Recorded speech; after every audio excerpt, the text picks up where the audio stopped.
Assalamualaikum warahmatullahi wabarakatuh. Bismillahirrahmanirrahim. Alhamdulillahi rabbil alamin. Assalatu wassalamu ala sayyidil mursalin wa alihi wa sahbihi ajma'in.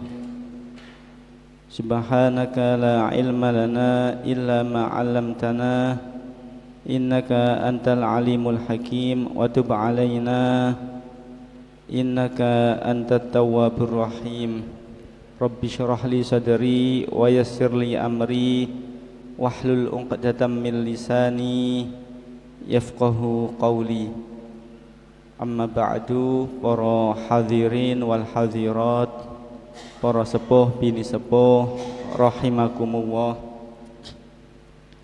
Monggo sareng-sareng pertama kita niat thalabul ilm pados ilmu keranten Allah Subhanahu wa taala. Nomor kalih monggo sareng-sareng niat i'tikaf fi hadzal masjid sunnah lillahi taala. Alhamdulillah kita diparingi Allah saged senantiasa istiqomah menjalankan perintahipun Allah mugi ngantos akhir hayat kita. Amin ya rabbal alamin. Para hadirin wal hadirat rahimakumullah, kula lanjutake ngaos sareng-sareng kula nggih ngaos jenengan nggih ngaos tafsir nggih. Niki kula ambil dari tafsir Jalalain,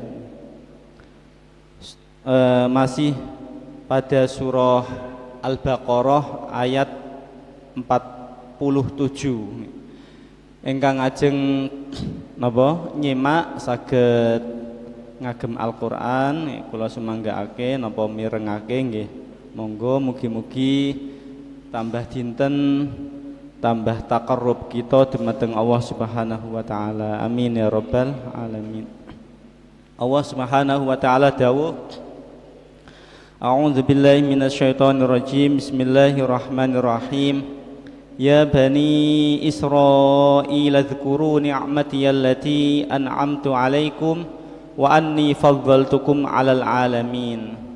Dawuhipun Allah, ya bani Israil, wahai bani Israil, he bani Israil. Kalau winginane pun kula jelasake nggih, bani Israil menika sinten? Bani Israil menika, bani niku napa? Keturunan. Israil niku julukan daripada Nabi Yakub alaihis salam. Bismillahirrahmanirrahim.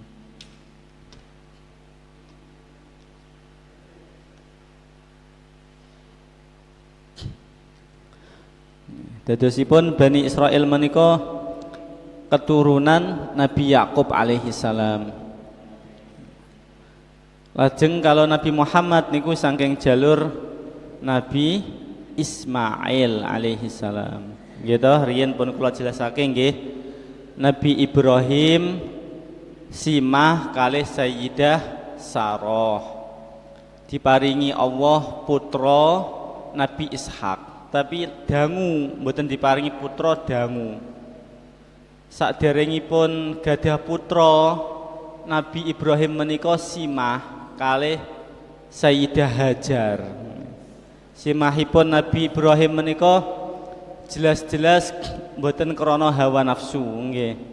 Ora kaya napa kita-kita ngene nek nikah loro itu napa lebih condong karena hawa nafsu. Kalau para nabi itu mboten, nikahnya karena perintah Allah Subhanahu wa taala. Ini sebelum masuk ke jelasan ini nggih, ke penjelasan iki nggih. Mumpung kula iling sami-sami belajar, kula maos beberapa referensi nggih, bahwa di dalam pernikahan nggih, niki nggih jenengan langkung alim daripada kula. Kula kan nembe umur pinten nih, jenengan pun dangu nikahe. Tentunya jenengan lebih pengalaman. Secara teori di dalam kitab niku dijelasake.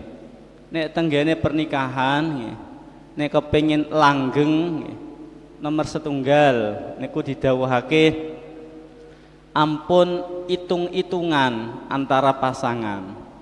Hitung-hitungan itu artinya seperti ini. Iki kewajibanmu, iki kewajibanku, nggih. Nek iki wis kewajibanmu, aku gak bakal gelem ngelakoni. Hitung-hitungan seperti itu sangat tidak baik. Contoh sederhananya misalkan si suami tidak mau melakukan kecuali kewajibannya. Adapun di dalam kitab-kitab fikih dijelaskan kewajiban suami bla bla bla bla, kewajiban istri bla bla bla bla, hak suami bla bla bla bla, hak istri seperti ini. Itu terjadi ketika ada percekcokan, ketika ada masalah di dalam pernikahan, ketika di pengadilan, itu dibutuhkan. Tapi selama di masa yang harmonis, pasangan suami istri tidak perlu seperti itu dan tidak baik. Lalu sebaiknya apa? Endi sing iso nggih dilakoni. Nek istrine kewajibane gurung dilakoni, suamine kok iso nglakoni, dibantu kalih suamine. Begitu juga sebaliknya, tidak usah hitung-hitungan. Itu rumus untuk sakinah mawaddah warahmah di dalam pernikahan. Dalam kitab itu dijelaskan seperti itu. Karena apa? Sayyidah Khadijah radhiyallahu anha niku pernah ditangkleti kalih sahabiah, sahabat perempuan. Khadijah, alangkah bahagianya engkau nikah dengan Nabi sallallahu alaihi wasallam. Sayyidah Khadijah jawab, kula niku mboten nate mikirno kebahagiaanku, tapi yang saya pikirkan adalah bagaimana Kanjeng Nabi niku bahagia. Jadi beliau tidak memikirkan kebahagiaannya. Maka kalau keluarga bisa seperti itu akan sakinah mawaddah warahmah. Si istri yang difikirkan bagaimana suaminya itu bahagia, yang suami memikirkan bagaimana istrinya itu bahagia dunia akhirat.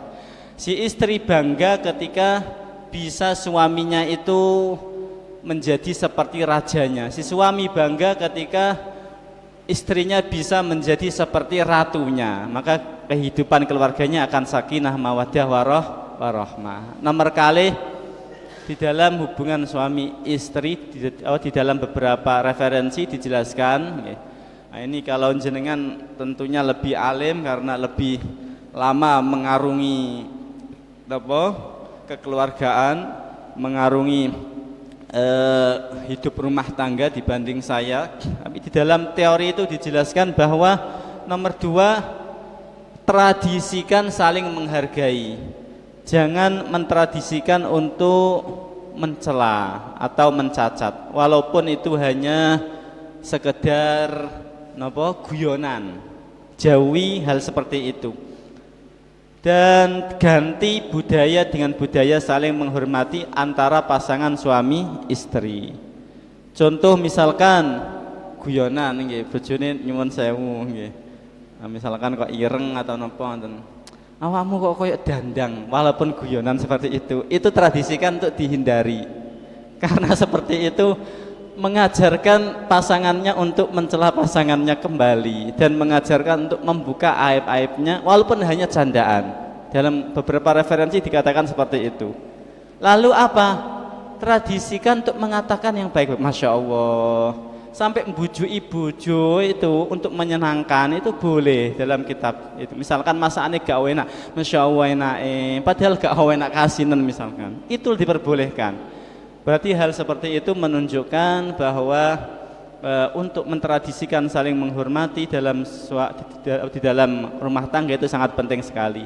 Ada sebuah kisah ini, ada seseorang yang diangkat menjadi wali Allah gara-gara apa? Gara-gara itu menghormati perasaan istri. Tapi berat sekali ini kalau kita entah kuat atau enggak.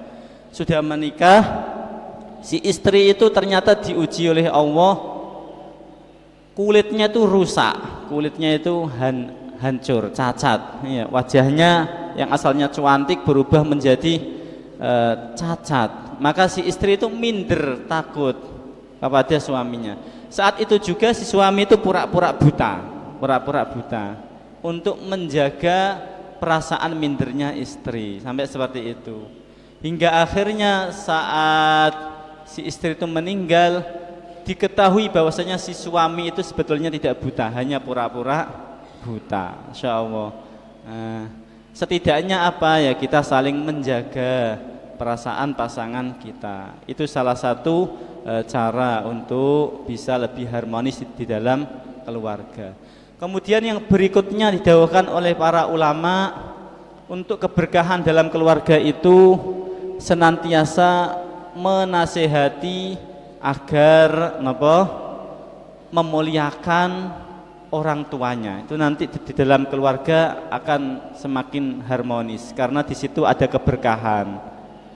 Mertua juga sudah menjadi orang tua, sama-sama orang tuanya. Jadi kalau bisa seperti ini, nih bojo lanange nggih, bojo lanangipun misalkan gadah kelebihan uang nggih, Dek, nah, ini kasihkan ke orang tuamu, nah, gitu, bagus sekali. Si istri juga semangat untuk memberikan sesuatu kepada mertuanya, kepada ayah ibunya dari suaminya. Jadi yang suami ngasihkan ke orang tuanya si istri, walaupun itu sama-sama orang tuanya, maksudnya mertuanya, seperti itu. Nah, tapi kalau sebaliknya, nih istri ini, loh, iki wingi ana dhuwit 200 saiki kok ilang. Mandi tawehno iku wong tuae ngamuk-ngamuk, wah buar tenan itu ya. Nah, itu naudzubillahi min dzalik. Harus apa?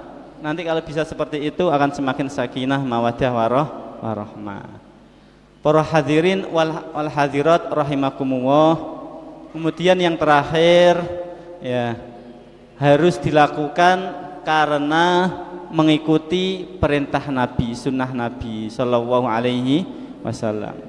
Kalau dalam pernikahan, nggih, atas dasar hawa nafsu itu ya sulit untuk sakinah, mawaddah, warahmah. Karena apa? Kalau atas dasar hawa nafsu, tentunya yang melakukan itu sulit untuk menjaga pandangan matanya dari hal-hal yang haram. Kalau tidak menjaga dari hal-hal yang haram, wah itu akan menjadikan retaknya hubungan rumah tangga. Suami kalau selalu melepaskan pandangan matanya kepada hal-hal yang haram, maka akan dicabut rasa tertariknya kepada istri. Na'udzubillahi min dzalik. Begitu juga istri, kalau matanya itu dilepas mandangi sing ganteng-ganteng nggih, sing nom-nom pisan nggih, itu nanti ketertarikan pada suaminya akan dicabut oleh Allah Subhanahu wa taala. Na'udzubillahi min dzalik. Maka bagi siapa saja yang pengen, wahai para suami, wahai para istri, jika kalian menginginkan pasanganmu itu yang paling indah di matamu, maka satu, niati hidup rumah tangga itu karena sunnah, karena perintah Rasulullah, maka jaga pandangan kita dari hal-hal yang haram. Kembali lagi, para anbiya itu menjalankan apapun karena Allah Subhanahu wa taala. Ini penting saya utarakan karena saya khawatir nanti jenengan kira, "Oh, iku kok senengane nikah." Loh, enggak tahu hatinya seseorang. Kalau para nabi itu jelas tidak karena hawa nafsu, karena perintah Allah Subhanahu wa taala. Maka nikahnya Nabi Ibrahim alaihissalam dengan Sayyidah Hajar ini sudah dapat ridho, walaupun secara syariat kita Nabi Muhammad ya, kalau syariatnya dulu saya nggak tahu, saya belum baca-baca. Kalau syariat kita itu si suami itu kalau mau nikah lagi itu tidak perlu ada ridhonya istri. Tapi dalam hukum Indonesia wajib loh nggih. Lalu bagaimana jenengan harus bilang nggih kalau pengen nggih. Karena apa? Hukum di dalam Indonesia menerapkan harus ada ridho, itu ada maslahahnya. Hal-hal yang ada maslahahnya itu dibenarkan oleh syariat. Secara kalau ada pemerintah memberikan peraturannya itu ada maslahahnya, maka harus diikuti. Tidak boleh, oh itu enggak ada dalam syariat Islam, tidak boleh seperti itu. Ada dalil lain, ati'allah wa ati'ur rasul wa ulil amri minkum. Kita juga ulil amri harus ditaati selama tidak bertentangan dengan kemaksiatan. Apalagi ada maslahah harus diikuti. Contoh, harus pakai helm ya ketika keluar, sebaiknya diikuti. Walaupun saya sendiri juga kadang enggak, karena ya ribet nih. Masa mau beli pakai helm hanya dekat. Tapi sebaiknya kalau diikuti itu ya lebih baik, karena itu perintah dari ulil amri untuk kemaslahatan. Begitu juga saya ulangi, jika di Indonesia menerapkan harus ada izin, maka harus diikuti, harus ada izin, seperti itu. Nah, para nabi dijelaskan di sini, Nabi Ibrahim itu nikah dengan Sayyidah Hajar, bahkan itu dipilihkan oleh Sayyidah Sarah sendiri. Sayyidah Sarah niku mboten gadah putra dangu, tidak punya putra. Kemudian Sayyidah Sarah niku milihkan Nabi Ibrahim untuk menikah dengan Sayyidah Hajar. Yang Sayyidah Hajar itu merupakan pemberian daripada Raja Namrud. Saat Nabi Ibrahim niku dibakar oleh Raja Namrud nih, karena Raja Namrud itu sudah kewalahan, sudah tidak ada argumentasi lagi, sudah jelas bahwasanya apa yang dikatakan Raja Namrud itu sebuah kebohongan, dan kebenaran sudah jelas-jelas ada pada Nabi Ibrahim alaihissalam. Kemudian sudah ini Ibrahim dibakar pun ternyata Nabi Ibrahim selamat. Kuni bardau wasalaman ala Ibrahim, dawuhnya Allah, wahai api jadilah kamu bardan, dingin, tidak panas, tidak membakar, wasalaman, dan keselamatan bagi Nabi Ibrahim. Maka api itu ketika sudah padam, Nabi Ibrahim tidak apa-apa. Wah ini bahaya ini, katanya Raja Namrud, maka harus diusir saja. Nanti kalau enggak diusir, di Babilonia akan iman semua. Nah, Raja Namrud yang ngaku Tuhan, sebagaimana Raja Fir'aun juga. Wah nanti saya tidak punya pengikut, nanti semuanya justru akan melawan saya. Maka Ibrahim harus saya usir. Diusirlah Nabi Ibrahim alaihissalam. Kemudian dikasih hadiah Sayyidah Hajar. Sayyidah Hajar. Sebelumnya Nabi Ibrahim sampun simah kalih Sayyidah Sarah. Pun saya singkat. Kemudian Nabi Ibrahim alaihissalam setelah nikah kalih Sayyidah Hajar dikaruniai putra, yaitu Nabi Ismail. Dari jalur Nabi Ismail inilah dikaruniai khairul anbiya, dikaruniai azkal asfiya, atqal atqiya, yaitu Sayyiduna Muhammad Rasulullah sallallahu alaihi wasallam. Lah dari jalur Nabi Ibrahim kang simah kali dari jalur Sayyidah Sarah dikaruniai putra Nabi Ishak. Nabi sinten? Nabi Ishak. Lah dari jalur Nabi Ishak niki gadah putra malih Nabi Yakub. Lah Nabi Yakub ini yang punya julukan Israel. Lah Bani dari keturunan Yakub, Nabi Yakub ini namanya Bani Israel. Ya Bani Israel, wahai Bani Israel, wahai Bani Yakub, uzkuru, ingatlah kalian semua nikmati, nikmatku, allati an'amtu, yang aku memberikan nikmat, alaikum, atas kalian semua, wa anni, dan sesungguhnya aku Allah, fadlaltukum, melebihkan kalian semua, alal alamin, atas orang-orang kaum yang ada di zaman kalian. Seperti itu tafsirannya, seperti itu. Jadi kalau di dalam tafsir Jalalain di sini disebutkan, wahai Bani Israel, ingatlah nikmat-nikmatku, bisyukri alaiha, dengan mensyukuri atas nikmatku. Dengan bagaimana cara mensyukuri? Bitaati, dengan taat kepadaku. Wa anni fadhaltukum, dan aku melebihkan kalian. Kalian itu maksudnya melebihkan nenek moyang kalian. dilebihkan alal alamin atas kaum sezamannya para hadirin wal hadirat. Ini sudah jelas sekali dalam tafsir-tafsir seperti itu. Jadi Bani Israel itu punya kelebihan. Bani Israel itu termasuk dilebihkan oleh Allah fi zamanihim, pada zamannya. Kalau zaman Nabi Muhammad sallallahu alaihi wasallam yang lebih unggul siapa? Yaitu umatnya Nabi Muhammad sallallahu alaihi wasallam. Karena apa? Kuntum khaira ummatin ukhrijat linnas ta'muruna bil ma'ruf wa tanhauna 'anil munkar. Ini maksudnya seperti ini. Dulu itu diunggulkan tuh apa nggih? Dalam beberapa tafsir itu diartikan banyak dibantu oleh Allah, banyak diberi Allah nikmat. Di antaranya nikmatnya apa? Ketika ada kesalahan yang luar biasa, kemudian mendapat azab, hukuman dari Allah, itu tidak dibinasakan secara menyeluruh, masih diberi Allah kesempatan. Berbeda dengan kaum Ad, wa ila adin akhahum huda, kaumnya Nabi Hud, ketika durhaka pada Allah yang ada di Yaman dulu. Ad itu ada di Yaman, dulu tempatnya itu di Yaman. Sampai sekarang itu sejarahnya masih ada. Di situ ada griya, rumah yang terbuat di situ ada gunung yang dibuat rumah, masih ada. Jadi gunung itu dibuat rumah, itu kaum Ad, luar biasa.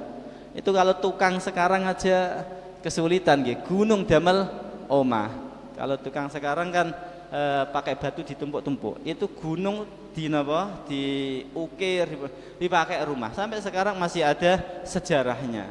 Maka rumahnya mereka itu besar-besar luar biasa. Itu kaum Ad, tapi mereka durhaka pada Allah. Kemudian mereka mendapatkan azab, habis semua, tidak terkecuali. Maka tidak ada keturunan dari kaum Ad. Wa ila Samud akhahum Sholihah, kaumnya Nabi Soleh, kaum Samud. Nah, itu juga demikian. Ketika durhaka maka kena azab, habis semua. Bani Israel nindak, masih dikasih kesempatan, Maka di ayat berikutnya diperincikan oleh Allah agar sampai sekarang ini, maka masih ada Bani Israel sampai sekarang, sampai yaumul qiyamah. Dan para hadirin wal hadirat, kita tidak boleh membenci siapapun, tidak boleh membenci Bani Israel pun, tidak boleh membenci siapapun. Yang harus kita benci adalah perbuatan jeleknya, seperti itu. Maka Bani Israel pada saat dulu yang sering dibantu Bani Israel, pada ayat berikutnya dijelaskan seperti apa?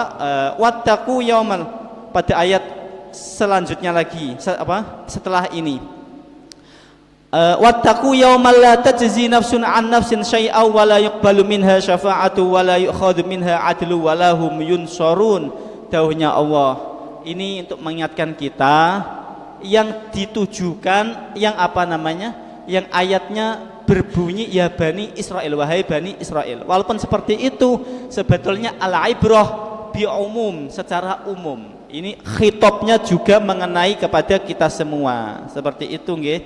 Wataku, dan takutlah kalian semua, yauman, ing hari, takutlah kalian pada hari la tajzi, yang tidak bisa membalas nafsun an nafsin syai'a, diri seseorang pada diri seseorang sekecil apapun, yakni di hari kiamat. Para hadirin, ini maksudnya bagi orang yang matinya dalam keadaan kufur.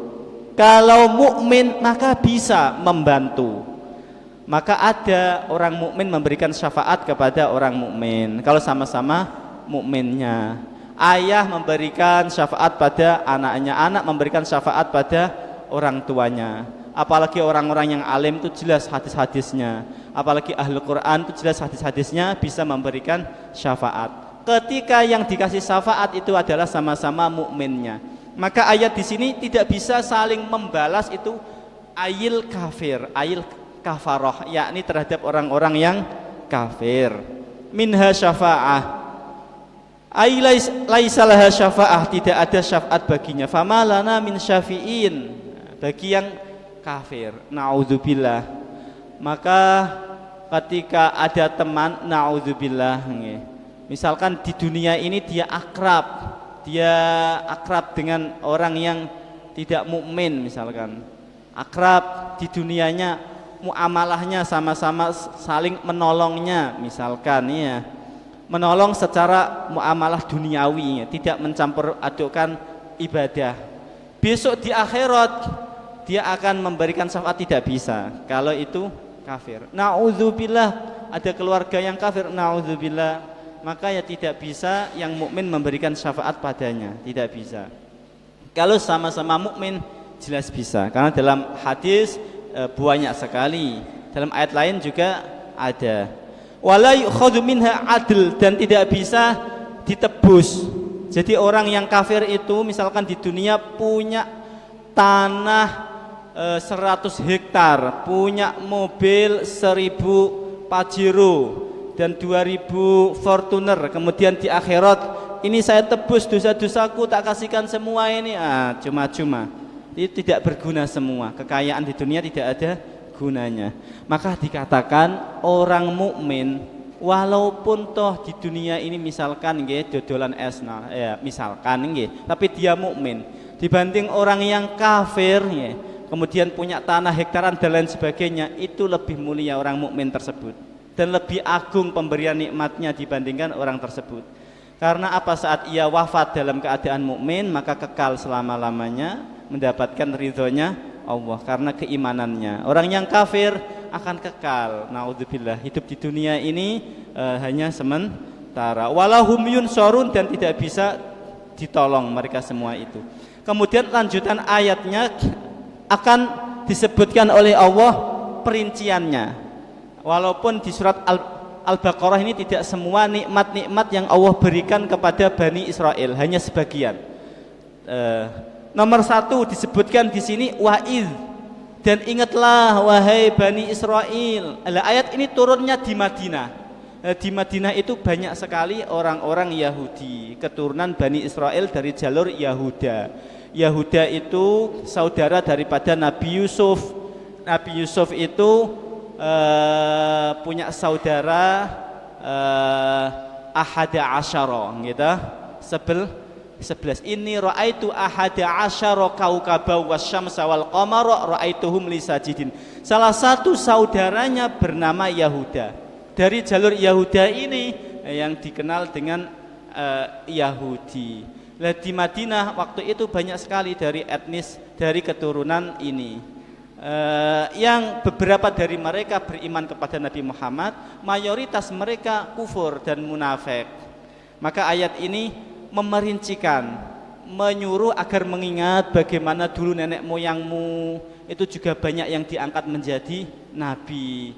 Nenek moyangmu dulu banyak sekali ditolong oleh Allah.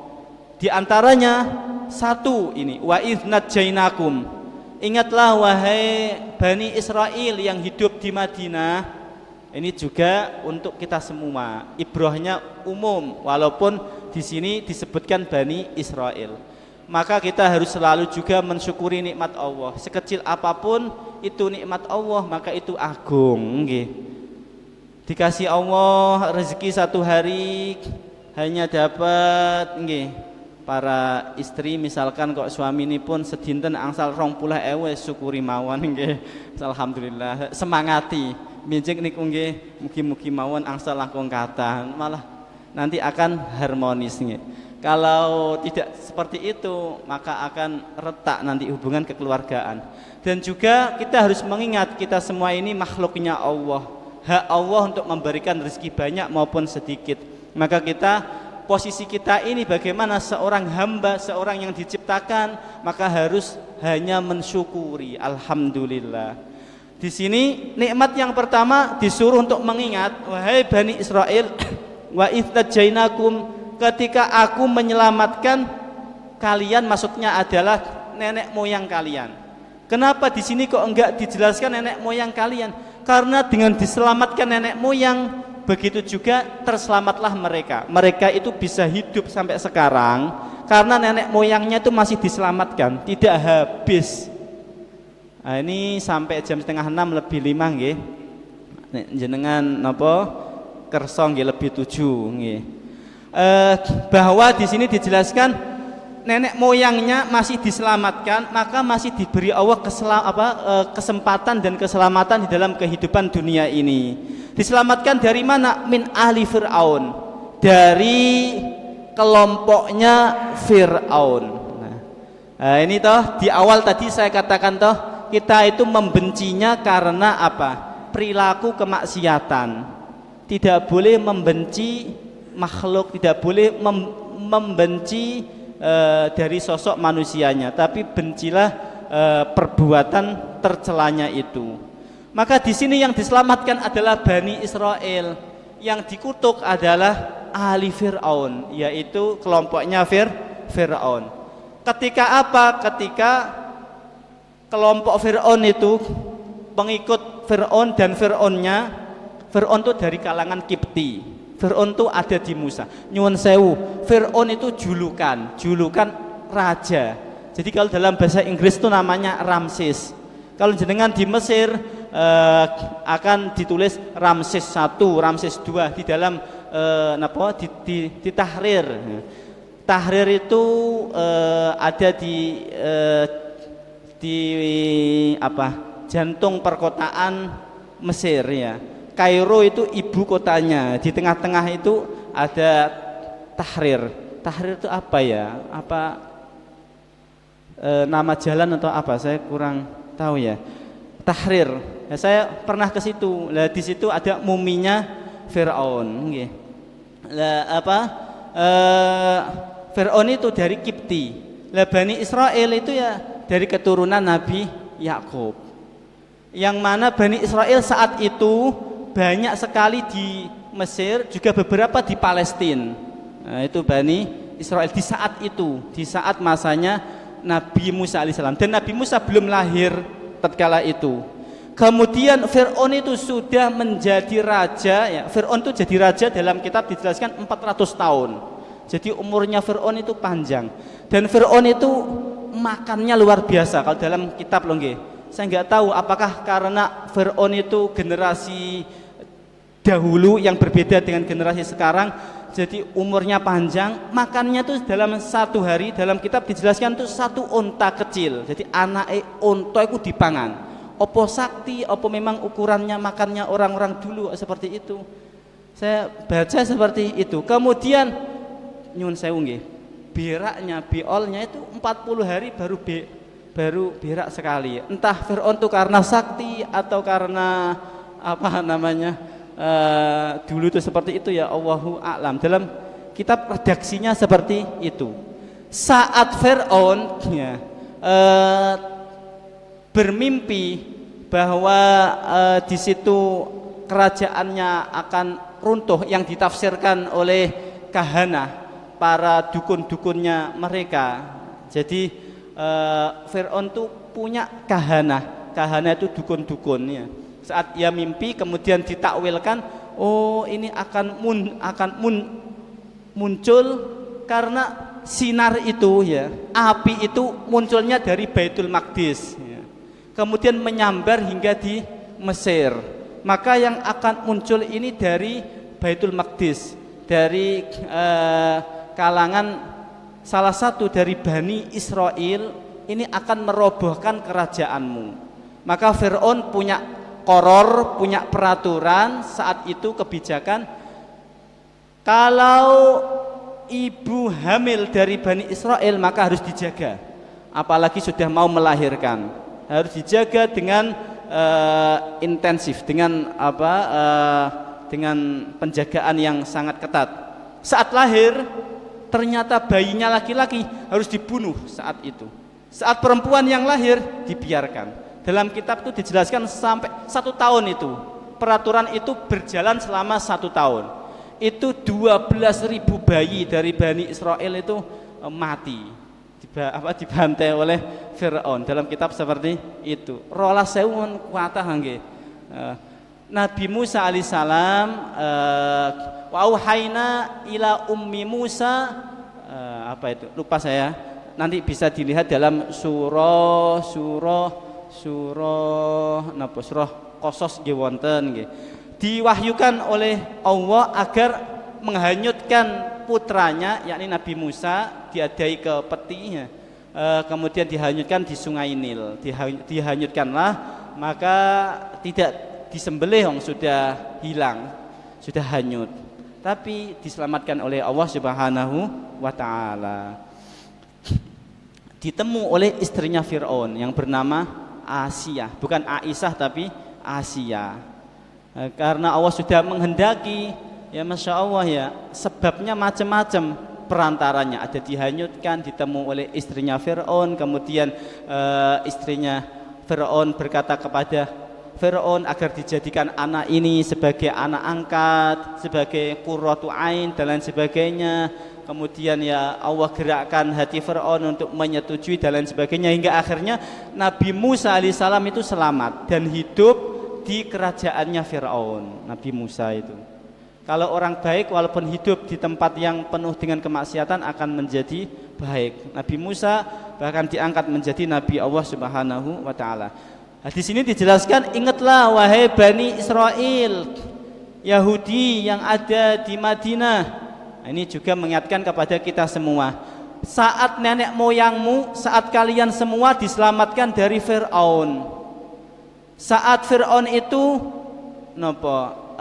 inna fir'auna ala itu kumoluhur. Kumoluhur itu sombong, keterlaluan, hingga mereka itu mengazab, menyiksa kalian wahai Bani Israel.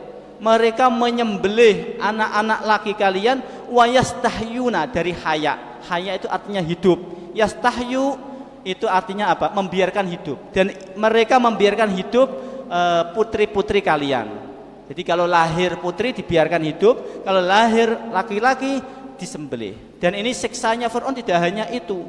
Bani Israel saat itu tersiksa sekali. Tersiksanya selain daripada itu dijadikan budak. Jadi dipeloro, yang bagian merkul, yang bagian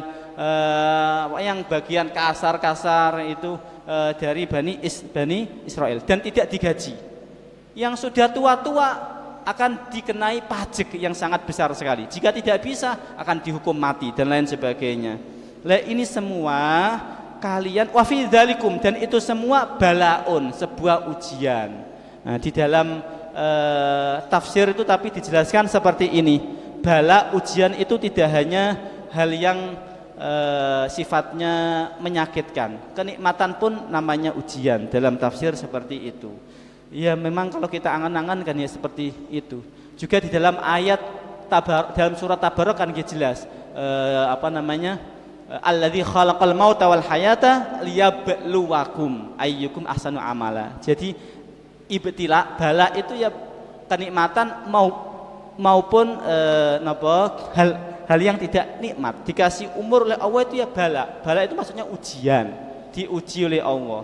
Dikasih umur panjang itu sebuah ujian. Kalau bisa menggunakan dengan yang baik maka lulus, alhamdulillah, sampai akhir hayatnya bisa memegang teguh Islam dan iman, maka husnul khotimah. Dikasih Allah kesehatan juga ujian, dikasih Allah sakit juga ujian. Wa fi dzalikum bala, dan itu semua merupakan ujian mir rabbikum, dari Tuhanmu, azimun, yang sangat besar. Sampun nggih. Ini satu kenikmatan untuk Bani Israel. Yang kedua, wa idz faraqna bikumul bahra fa anjaynakum. Kurang 1 menit. Wa idz faraqna bikumul bahra fa anjaynakum wa aghraqna ala fir'aun wa antum tanzurun. Wahai orang-orang Yahudi yang hidup ketika itu, ingatlah ketika Nabi Musa dan nenek moyangmu diselamatkan oleh Allah dan dihancurkanlah Fir'aun, ditenggelamkanlah ali Fir'aun. Jadi selama 400 tahun Fir'aun menjadi raja dan dia mengaku-ngaku jadi nabi. Fir'aun yang hidup di masanya Nabi Musa itu 400 tahun, dan Fir'aun itu julukan aja siapapun raja yang hidup di Mesir saat itu namanya Fir'aun. Dan pada Nabi Musa itu Fir'aun yang keberapa saya lupa. Di masa Nabi Yusuf itu kan juga Nabi Yusuf min Bani Israel itu raja saat itu juga dijuluki Fir'aun. Tapi Fir'aunnya di masa Nabi Yusuf itu orang yang baik, mukmin ya. Raja di masa Nabi Yusuf alaihissalam dalam tafsir seperti itu. Tapi kalau raja atau Fir'aun atau Ramses, kalau dalam bahasa Inggrisnya namanya Ramses di masanya Nabi Musa itu ini yang diceritakan di sini, yang zalim sekali. Nikmat yang kedua diselamatkan ya, jadi pengikutnya Nabi Musa alaihissalam yang beriman ya, disuruh oleh Allah untuk keluar dari Mesir. Maka mereka keluar semua, sampun 37. Keluar semua, kemudian dikejar-kejar oleh Fir'aun dan pengikutnya, akan dihabisi semua. Dalam surah lain itu la uqatti'anna aydiyakum wa arjulakum, kejam sekali Fir'aun itu. Oh, kalian semua akan saya tangkap dan kalian semua akan saya akan tak gantung di pohon-pohon kurma, dengan keadaan tak potong kedua tanganmu atau sebelahan, tak gantung semua ke jalan-jalan itu. Ternyata nggak bisa nangkep. Saat dia mau melewati laut merah ya, Allah tenggelamkan Fir'aun dan pengikutnya dan Allah selamatkan Bani Israel. Sebagai penutup bahwa kita membenci keadaan kita membenci perbuatan Bani Israel yang sekarang ini terhadap Palestina karena perbuatannya, yang mana mereka itu dari kalangan berpaham Zionisme. Tetapi kalau Bani Israel yang tidak seperti itu ya, kita tidak boleh membencinya. Maka kita membenci siapapun tidak karena dari sisi manusianya, tapi karena sifat tercelanya tersebut. Semoga kita semua juga bisa menjauhi dari sifat-sifat tercela hingga akhir hayat kita, bisa konsisten, bisa istiqomah beribadah dan selalu mensyukuri nikmat-nikmat Allah, walaupun itu nikmat yang kecil, karena sejatinya itu agung, karena yang memberi adalah Allah Subhanahu wa taala. Semoga kita semua dikumpulkan kembali di surganya Allah Subhanahu wa taala bersama dengan ayah ibu kita, mbah-mbah kita, anak cucu kita, keluarga kita, istri kita. Semoga yang hadir di sini semuanya mendapatkan ridha Allah, husnul khatimah. Rabbana inna nas'aluka ridhaka wal jannah wa na'udzubika min sakhatika wan nar. Rabbana atina fid dunya hasanah fil akhirati hasanah wa qina adzabannar. Wa sallallahu ala sayyidina Muhammad wa alihi wa sahbihi wa baraka wa salam. Subhana rabbika rabbil izzati amma yasifun wa salamun alal mursalin walhamdulillahi rabbil alamin. Bisirril Fatihah. A'udzu billahi minasyaitonir rajim. Bismillahirrahmanirrahim. Alhamdulillahi rabbil alamin arrahmanir rahim. Maliki yaumiddin. Iyyaka na'budu wa iyyaka nasta'in. Ihdinas siratal mustaqim, siratal ladzina an'amta 'alaihim ghairil maghdubi 'alaihim waladdallin. Amin. Fa idza wufiqtu faminallah wa idza akhtatu faminni wa huwa rasul minhu bari'an.